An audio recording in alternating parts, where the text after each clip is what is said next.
নমস্কার সবাইকে, কেমন আছো তোমরা সবাই? আশা করছি খুব ভালো আছো। আমার নতুন একটা সিকিমের ট্রাভেল ব্লগের সাথে স্বাগত জানিয়ে আজকের এই ভিডিওটা আমি শুরু করছি। আজ ছিল ডে 4, সেদিন ছিল মার্চের 18 তারিখ। আগের ভিডিওতেই তো দেখতে পেলে যে আমরা ইস্ট সিকিম থেকে নর্থ সিকিমের দিকে এসেছি। লাচেনের দিকটা আজকে কভার করব। এখন যাচ্ছি কালাপাথর, তারপরে ওখান থেকে যাব গুরুদম্মা লেক। আর এই দেখো রাস্তাগুলো দেখেছো কেমন দেখতে, যেমন ভয়ানক তেমনই ভয়ানকই সুন্দর। এত সুন্দর লাগছিল না দেখতে, মানে এগুলো না ক্যামেরায় একদমই বোঝা যাচ্ছে না, কিন্তু চোখে একটা আলাদাই অন্যরকম লাগছিল, মানে অসাধারণ যাকে বলা হয়।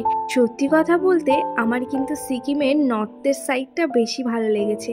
তোমরা সিকিমে যদি প্রথমবার এসে থাকো, নর্থের দিকটা একবার ঘুরতে পারো, কারণ নর্থের দিকটা অপূর্ব সুন্দর জায়গা। আমাদের রুম থেকে, মানে আমরা যে হোটেলে ছিলাম সেখান থেকে প্রায় ঘন্টাখানেক কি 1.5 ঘন্টা মতো জার্নি করে আমরা পৌঁছে গিয়েছিলাম কালাপাথর। আর কালাপাথর নামটা কেন বলা হয়, আসলে কালো পাথরের ওপর সাদা বরফ পড়ে আছে আর দেখতে একেবারে অপূর্ব লাগছে। গুরুদম্মা লেকটা যেমন সুন্দর, কালাপাথরটা আরও বেশি সুন্দর। আমরা ভীষণই মজা করেছি ওই কালাপাথরে। সব কিছু তো ব্লগের মাধ্যমে শেয়ার করা যায় না, তাহলে তো আনন্দটা করা হবে না। সেই কারণে কিছু কিছু জিনিস শেয়ার করতে পারিনি, কিন্তু যখন বাড়ি এসে যখন ভিডিওটা দেখছি, এডিট করতে বসছি, যা এই ক্লিপটা তো নেওয়া হয়নি, বাট ঠিক আছে, আনন্দ করেছি, মোমেন্টটাকে এনজয় করেছি, ওটাই কিন্তু ইম্পর্টেন্ট। সবসময় যদি ক্যামেরা বন্দি করতে গিয়ে যদি আমাদের মোমেন্টটাকেই নষ্ট করে ফেলি, তখন নিজেরই খারাপ লাগবে। তো মোমেন্টটাকে আগে এনজয় করতে হবে, তারপরে ক্যামেরা বন্দি।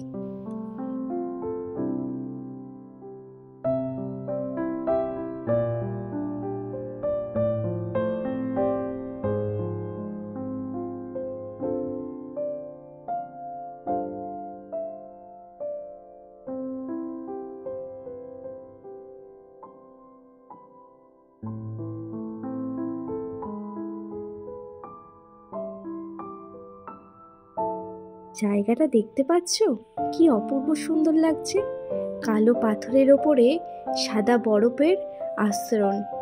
আর এখানে কিন্তু একেবারেই গাছ নেই, যে কারণে আমাদের অক্সিজেনের খুবই প্রবলেম হয়েছে। তো বাইরে তো বেরোনোই যাচ্ছে না, এতটাই ঠান্ডা লাগছিল। কিন্তু বরফের উপরে দেখতে পাচ্ছ কেমন রোদ্দুর পড়ছে, তখন আর আমরা এত এনজয় করেছি, মানে আমাদের গরম লেগে যাচ্ছিল আনন্দর চোটে, মানে ঠান্ডাটা কি বুঝতেই পারিনি। এত আনন্দ করেছি সবাই ওই কালাপাথরে।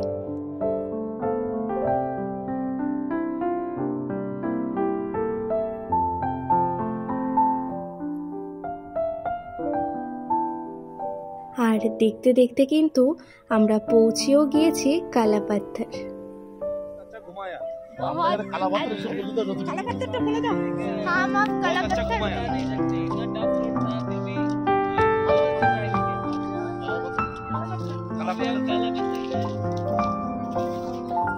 Hello everyone, we are from Kolkata. नमस्ते कीजिए सब।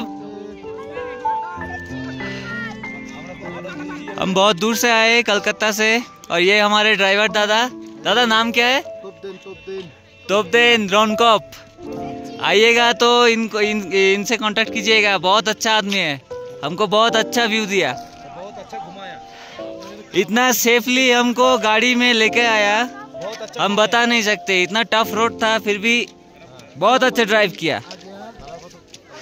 अभी हम कालापत्थर पे है।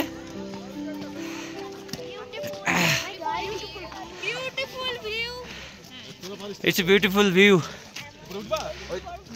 थैंक यू दादा रॉनकॉफ।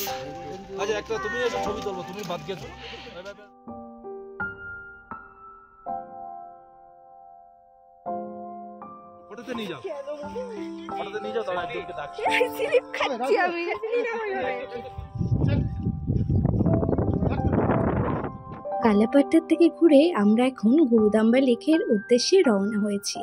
আর জায়গাটা দেখতে পাচ্ছ, একটুও গাছপালা নেই, আর প্রচণ্ড অক্সিজেনের প্রবলেম হয়েছে। আর দেখে তোমরা ধরতেই পারবে না আমরা গুরুদম্বা লেকে রয়েছি নাকি লাদাখে। এত সুন্দর জায়গা, সিকিমের সমস্তটা কভার করলে কিন্তু সব কিছু একই জায়গায় পাওয়া যাবে। আর সামনে জলটা দেখতে পাচ্ছ বরফ হয়ে আছে, তাহলে ভাবো কেমন ঠান্ডা লাগছে ওই জায়গাটাতে। আর এখানে তো আমরা দাঁড়াতেই পারিনি, জাস্ট 10 মিনিটও দাঁড়াইনি, দুটো ফটো তুলেছি, তুলে গাড়িতে ঢুকে গিয়েছি। আর সামনে দেখতে পাচ্ছ বরফ হয়ে আছে। আর গাড়িতে এসেই অক্সিজেন নিতে হয়েছে, এত প্রবলেম, প্রত্যেকেরই অক্সিজেন নিতে হয়েছে, 2-1 জন বাদে। বাট খুব প্রবলেম হয়েছে গুরুদাম্বা লেকে, গাছপালা নেই, সেই জন্য আমাদের প্রবলেম হয়েছে। তাহলে বুঝতে পারছো গাছের ভ্যালু কতটা। ওখানকার মানুষরা কিন্তু গাছকে ভীষণভাবে ভ্যালু দেয়, তেমন ফুল গাছকে ভীষণ ভালোবাসে। আর আমরা রুমে ফিরে এসেছি, হোটেল থেকে এখন লাঞ্চ করে নিচ্ছি। লাঞ্চ করে আমরা রেডি হয়ে গিয়েছি লাচুং যাওয়ার উদ্দেশ্যে, কারণ ওখানে ইয়াংথাং ভ্যালি দেখব। তার পরের দিন রওনা দেব ইস্ট সিকিমে রাতটুকু স্টে করে আগের প্রথম যে হোটেলটাতে ছিলাম সেই হোটেলটাতেই, তারপরে বাড়ির জন্য রওনা দেব। একদম সকাল 7টার সময় উঠে হালকা পাতলা কিছু খেয়ে স্নান করে রেডি হয়ে বেরিয়ে পড়েছিলাম লাচেনটা কভার করার জন্য। লাচেন কভার করা হয়ে গেলে দুপুরে খাওয়া দাওয়া করে আমরা লাচুংয়ের দিকে রওনা দিয়েছি। আর এই রাস্তাটা সিকিমে যখন ধস নেমেছিল সেই জায়গা এইটা, যেটা খবরে আমরা দেখেছিলাম নিউজে।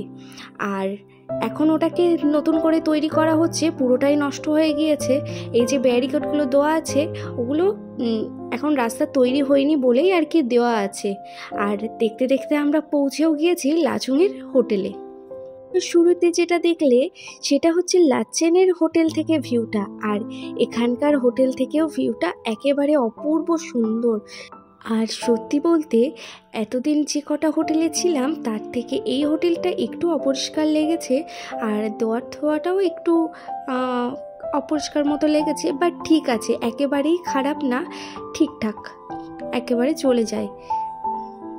এখন ওখানে এসে সন্ধ্যেবেলা একটু চা হালকা পাতলা টিফিন করে রাতের বেলা একটু ডিনার করে নিয়েছি।